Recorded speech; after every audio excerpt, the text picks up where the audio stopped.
ஸ்ரீமன்னாராயணியம் தசகம் 31 பலிதர்ப்ப உச்சேதக வாமன அவதாரம் தொடர்ச்சி பலியின் செருக்கை அழித்தல். ஸ்ரீஹரயே நமக. கோபிகா ஜீவனஸ்மரணம் கோவிந்த கோவிந்தா.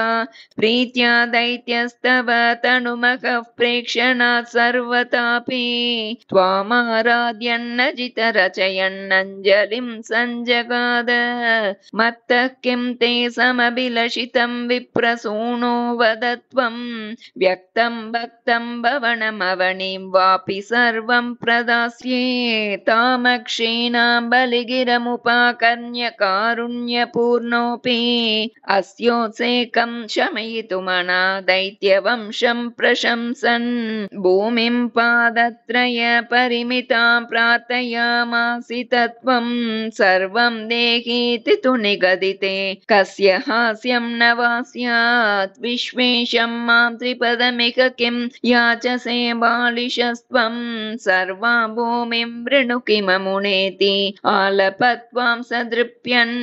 यस्मादर्पा त्रिपद परिपूर्ति अक्षमः क्षेपवादान् बन्धं चासावगमददर्कोऽपि गाढोपशान्त्यै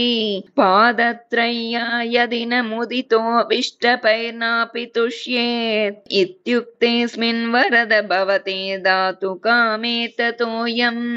दैत्याचार्यस्तव खलु परीक्षार्थिनः प्रेरणार्थं मामादेयं हरिरयमिति व्यक्तमेवा बभाषे याचत्येवं यदि स भगवान् पूर्णकामोऽस्मि सोऽहं दास्याम्येव स्थिरमिति वदन् काव्यशब्दोऽपि दैत्यः विन्ध्यावल्या निजदयितया दत्तपाद्याय तुभ्यं चित्रं चित्रं सकलमपि स प्रार्पयत्तोयपूर्वं निस्सन्देहं दितिकुलपतौ त्वय्यशेषार्पणं तत् व्यातन्वाणे मुमुचुर्ऋषयः सामराः पुष्पवर्षं दिव्यं रूपं तव च तदिदं पश्यतां विश्वभाजाम् उच्चैरुच्चैरवृदधवदीकृत्य विश्वाण्डभाण्डं त्वत्पादाग्रं निजपदगतं पुण्डरीकोद्भवोऽसौ कुण्डीतोयैरसि च पुनाद्यज्जलं विश्वलोकान् हर्षोत्कर्षात् सुबहुनृते केचरैरुत्सवेऽस्मिन् भेरीं निघ्नन् भुवनमचरज्जाम्बवान् भक्तिशाली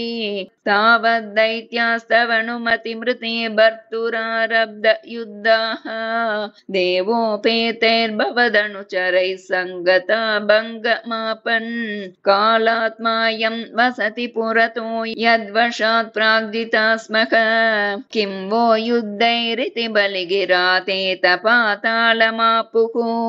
पाशैर्बद्धं पतकपतिना दैत्यमुच्चैरवादीः तार्तिकीयं दिश मम पदं किं न विश्वेश्वरोऽसि